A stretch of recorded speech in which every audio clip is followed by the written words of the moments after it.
Hello students, कैसे हैं आप लोग। आज के इस ऑनलाइन क्लास में आपका स्वागत है। तो आज मैं जयप्रकाश विश्वविद्यालय भूगोल प्रतिष्ठा बीए पार्ट 1 पेपर 2 और यूनिट 3 का एक चैप्टर लेके आया हूँ जिसका नाम है एशिया मिनरल रिसोर्सेस, एशिया खनिज संसाधन। तो सबसे पहले हम जानेंगे कि खनिज क्या होता है। साधारण अर्थों में जब किसी भी पदार्थ को खनन के द्वारा निकाला जाता है ज़मीन के अंदर से, धरती के अंदर से, उसको खनिज कहते हैं। और ये खनिज में से जब हम उसको काम लायक चीज़ बना लेते हैं तो संसाधन हो जाता है। तो एशिया बहुत सारे खनिजों में धनी है, बहुत सारे खनिजों में मध्यम स्थान रखता है और कुछ ऐसे खनिज हैं जिसमें वो पिछड़ा हुआ है। खनिज ही आज के इस औद्योगिक युग में, आधुनिक युग में विकास का आधार है। तो एशिया किस किस खनिज में धनी है वो देखेंगे। मोनोलाइट, टीन, एंटीमनी, टंगस्टन, अभ्रक, क्रोमाइट, मैंगनीज, कोयला, नमक, खनिज तेल, इसमें एशिया बहुत धनी है। और इसमें मध्यम स्थान रखता है वो है लोहा, जस्ता, सीसा, जिप्सम। और जो चीज़ एशिया के पास जो खनिज कम है, बॉक्साइट, तांबा, एल्यूमिनियम, रांगा, सोना, चांदी और प्राकृतिक गैस। अभी हम देख लेंगे कि किस खनिज का कहाँ पे वितरण है, कैसे पाया जाता है। तो शुरू करते हैं लोहा से। लोहा आप लोगों को पता ही है कि इस सभ्यता की धुरी है, आधार है, उद्योगों का आधार है, क्योंकि सारे मशीन इसी के बनते हैं। तो इसमें बहुत सारी चीज़ें मिलाकर इसको इस्पात बनाया जाता है, जैसे मैंगनीज हो गया, निकल हो गया, क्रोमियम हो गया। ये डालने के बाद ये कठोर, मजबूत और टिकाऊ हो जाता है, उसको स्टील कहते हैं। तो लोहा जो ज़मीन के अंदर से, धरती के अंदर से निकाला जाता है, लोहा के रूप में नहीं निकलता, अयस्क के रूप में निकलता है। यानी कि चट्टानों में लोहे की मात्रा भी होगी, इसके अलावा अन्य चीज़ें भी उसमें होगी। तो फिर हम उसको ब्लास्ट फर्नेस में डाल के लोहा को पिघला करके अलग करते हैं। तो जो लौह अयस्क है वो कई प्रकार के होते हैं। हेमेटाइट सबसे शुद्ध लोहा है, इसमें लोहे का अंश 72% से अधिक होता है। मैग्नेटाइट अयस्क जो है ये भी प्योरिटी में बहुत अच्छा होता है। लिमोनाइट, इसमें 60% तक लोहे का अंश होता है। और सिडराइट, इसमें 45% तक लोहे का अंश होता है। ये अच्छी क्वालिटी का नहीं है। अब हम देखते हैं कि एशिया में कहाँ कहाँ पे लोहा होता है। तो एशियाई रूस, चीन, भारत, उत्तर कोरिया, फिलीपींस तथा मलेशिया में, जापान, म्यांमार, थाईलैंड, तुर्की, पाकिस्तान, दक्षिण कोरिया में थोड़ा कम उत्पादन होता है। चीन की बात करें तो चीन के हांगकाओ के पास तायह सबसे प्रसिद्ध लोहे की खान है। हुपई, चिगलिंग, इनर मंगोलिया, आनबेई, लियाओनिंग, चिघाई, यहाँ लोहा मिलता है। भारत की बात करें तो भारत में झारखंड, उड़ीसा का मयूरभंज, केओंझर, मध्य प्रदेश, आंध्र प्रदेश, कर्नाटक में लोहे की खानें हैं। मलेशिया में देखा जाए तो जोहोर मलाया प्रद्वीप में है। ट्रेंगानू स्टेट्स में लोहा निकाला जाता है।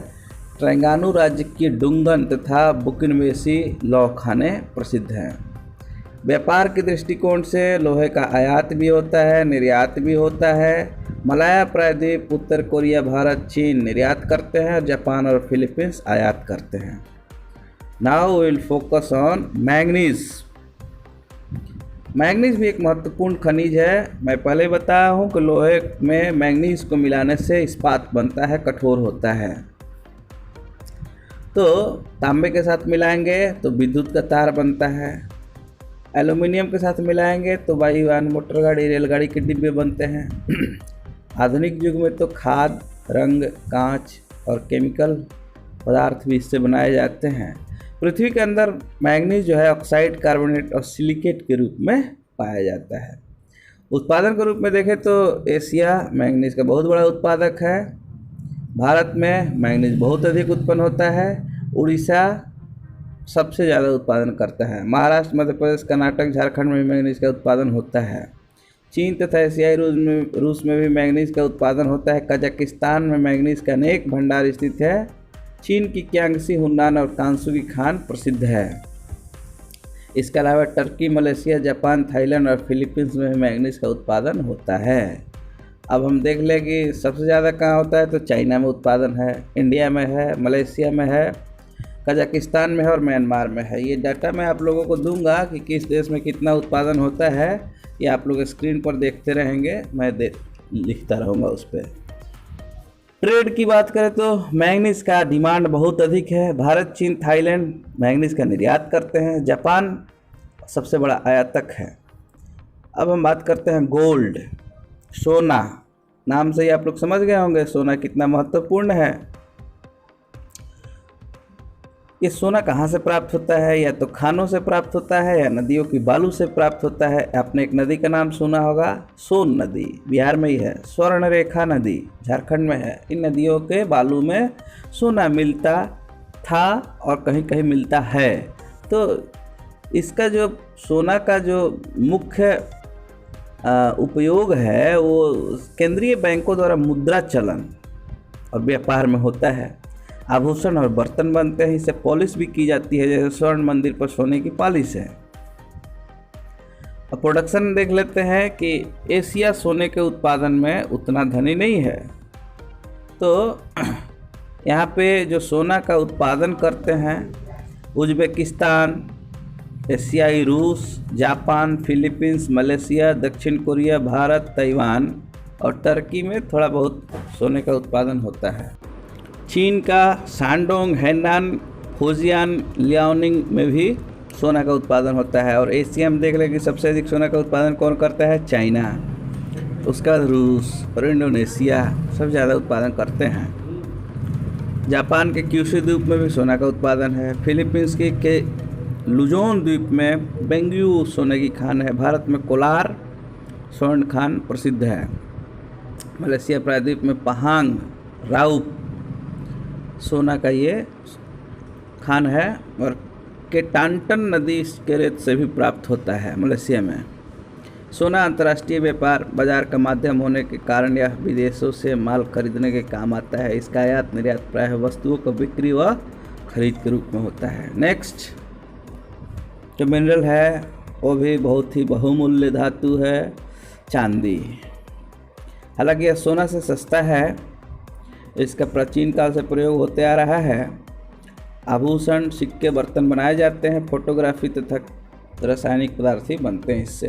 प्रोडक्शन की बात करें तो एशिया में जापान के अलावा चीन, एशियाई रूस, ये बड़े देश हैं जो एशिया में चांदी का उत्पादन करते हैं। जापान की जो खान है मेन, कुशिकिमो, कोनिमाई, ताकायामा, ताइपो, ये जापान की खाने हैं। चीन में हुबई, जियांगसी, सिचुआन क्षेत्रों में मिलता है। इसके अलावा यहाँ पर फिलीपींस, म्यांमार, ताइवान, दक्षिण कोरिया, भारत में भी थोड़ा बहुत चांदी मिल जाता है। तो इसका आयात निर्यात बहुत कम होता है। टीन की बात करें, ये जो मिनरल है टीन, तो टीन एक कोमल धातु है। इसका प्रयोग जो है बर्तन पर पॉलिश, डिब्बे, तस्तरियाँ बनाने में किया जाता है। टीन जिससे प्राप्त होता है उसका नाम है कैसीटेराइट। नदियों के बालू से भी टीन का खनन किया जाता है। अब प्रोडक्शन की बात करें तो एशिया सबसे अधिक टीन का प्रोडक्शन करता है पूरे वर्ल्ड में। और मलेशिया है, चाइना है, इंडोनेशिया है, म्यांमार है, वियतनाम है, मलेशिया है, ये टीन के प्रोडक्शन में बहुत ही आगे हैं। अंतर्राष्ट्रीय व्यापार की बात करें तो Malaysia, Indonesia, Thailand, Myanmar export करते हैं और USA, Britain, Germany, Belgium, France, Italy import करते हैं। जो नेक्स्ट मिनरल्स है वो है कॉपर। कॉपर मतलब तांबा। आपको पता होगा कि तांबा मानव सभ्यता के इतिहास में सबसे पहले धातु का उपयोग किया गया था। इसका सिक्का बनता है, हथियार बनता है, बर्तन बनता है, कुछ भी बना लो, बिजली का तार बनता है, बहुत कुछ चीज़ें बनती हैं। प्रोडक्शन की बात करें तो एशिया में तांबा बहुत अधिक नहीं मिलता है, लेकिन फिर भी चाइना, कजाकिस्तान, इंडोनेशिया, ईरान और मंगोलिया में पर्याप्त मात्रा में तांबा मिलता है। जापान में भी है, फिलीपींस, टर्की, भारत, साइप्रस, उत्तर कोरिया में थोड़ी बहुत मिल जाती है। जापान में अकोता, रंगशियो, हितेशी तांबा की खान है। चीन में यूनान प्रांत, सिचुआन तांबा की खानें हैं। फिलीपींस की तांबा लुजोन द्वीप में है। भारत में सिंगभूम में तांबा की खान है। और ट्रेड की बात करें तो इसका बहुत महत्व है। संसार के विकसित देशों की तांबे की आवश्यकता बढ़ती जा रही है, इसलिए एशिया से जो तांबा का एक्सपोर्टर हैं टर्की, फिलीपींस, साइप्रस, और ये कहाँ जाता है? यूएसए में। अब हम बात करेंगे नेक्स्ट मिनरल का, टंगस्टन। लोहे से इस्पात बनाने में टंगस्टन का भी प्रयोग होता है। तो टंगस्टन क्या करता है? इस्पात में कठोरता और टिकाऊपन लाता है। उच्च तापमान पर चलने वाली भट्ठियाँ, रेलवे इंजन, मशीनों के बनाने में भी इसका प्रयोग होता है। विद्युत बल्ब में जो तंतु होता है, फिलामेंट होता है, वो टंगस्टन का ही बनता है, क्योंकि टंगस्टन अधिक तापमान पर टिक सकता है। तेज़ धार वाले औजारों को बनाने में भी टंगस्टन का प्रयोग होता है। प्रोडक्शन में एशिया में चीन सबसे ज़्यादा प्रोडक्शन करता है, उसके बाद वियतनाम का स्थान आता है। टंगस्टन वुल्फ्राम धातु से प्राप्त होता है। चीन में यह वुल्फ्राम धातु क्यांगसी, क्यांगटुंग, हुनान, होप्पे में प्राप्त होता है, मिलता है खानों से। म्यांमार, उत्तरी और दक्षिण कोरिया, जापान, थाईलैंड में भी टंगस्टन का उत्पादन होता है। ट्रेड की बात करें तो इसका डिमांड बहुत अधिक है। चीन, उत्तर कोरिया इसका निर्यात करते हैं, और म्यांमार और थाईलैंड भी थोड़ी मात्रा में निर्यात करते हैं। और जो प्रमुख इंपोर्टर हैं, आयात करने वाले देश हैं, ग्रेट ब्रिटेन और France. Next mineral antimony, Hindi में उसको सुरमा कहते हैं। यह एक अलौह धातु है, शीशे के साथ मिलाकर मिश्र धातु बनता है। एंटीमनी का प्रयोग रासायनिक नलियाँ, बैटरी, प्लेट, प्रेस, टाइप, तार, कवर आदि बनाने में किया जाता है। तो एशिया की बात करें तो यहाँ चीन और पूरे विश्व में भी सबसे अधिक चीन का ही उत्पादन है। क्वांटुंग, क्यांगसी, क्विचाऊ और यूनान चीन के प्रमुख एंटीमनी उत्पादक क्षेत्र हैं। इसके अलावा यहाँ एशिया में थाईलैंड, टर्की और जापान में भी उत्पादन होता है, लेकिन प्रोडक्शन जो 2019 का था उसमें चाइना का स्थान 1 नंबर पे था। उधर ताजिकिस्तान, बर्मा, ईरान और किर्गिस्तान ये सभी लीडिंग प्रोड्यूसर हैं एंटीमनी के। Next mineral zinc. जिंक मतलब जस्ता, सस्ती धातु है और यह रांगा और चांदी के साथ मिश्रित अवस्था में पाई जाती है। केल्मिन और जिंकाइट से भी जस्ता प्राप्त किया जाता है। जस्ता अधिक मात्रा में जस्ते की सल्फाइड से प्राप्त किया जाता है। एशिया में जस्ते का उत्पादन बहुत अच्छा होता है। यहाँ चीन, भारत और काजाकिस्तान सबसे अधिक उत्पादन करते हैं। जापान में भी बहुत अधिक उत्पादन होता है। तुर्की और कोरिया में भी जस्ते का उत्पादन है। जो इसका इंटरनेशनल ट्रेड है तो जो निर्यातक देश हैं जापान और म्यांमार हैं, और जो आयात करते हैं USA, France, Belgium. Next mineral is salt, मतलब नमक। नमक एक सस्ता खनिज है, खाने में प्रयोग होता है, आपको पता ही है। सस्ता नहीं रहेगा तो खाने से नमक गायब हो जाएगा, फिर खाना नहीं खा पाएंगे। सोडियम क्लोराइड क्लोरीन गैस के मिश्रण से बनता है। समुद्री खारा पानी से, खारे पानी की झील से नमक और चट्टानों से भी प्राप्त होता है। नमक का पहाड़ होता है। नमक का प्रयोग भोजन में, उद्योग में, रासायनिक पदार्थ बनाने में किया जाता है। एशिया में देखा जाए तो भारत, पाकिस्तान, इंडोनेशिया, ईरान, सऊदी अरब सभी नमक के लीडिंग प्रोड्यूसर हैं। इंटरनेशनल ट्रेड की बात की जाए तो नमक एक भारी और सस्ती वस्तु होने के कारण अंतर्राष्ट्रीय बाजार में मांग कम है। केवल निकटवर्ती राष्ट्रों में ही आयात निर्यात होता है, मतलब पड़ोसी देशों को भेजा जा सकता है, मंगाया जा सकता है। पाकिस्तान, भारत, अफगानिस्तान के लिए निर्यात करता है। नेक्स्ट जो मिनरल है वो है लेड। लेड का मतलब शीशा। अब ये कांच मत समझ लेना, इसका मतलब शीशा एक मिनरल है। इसका प्रयोग बैटरी और विद्युत तार में किया जाता है। मुलायम और अलौह खनिज है। कम तापमान पर आसानी से पिघलाया जाता है। इसका प्रयोग बारूद बनाने में होता है। प्रेस के अक्षर, रंग, डिजाइन, प्लेट बनता है इससे। एशिया पूरे विश्व का 10% से अधिक लेड का प्रोडक्शन करता है।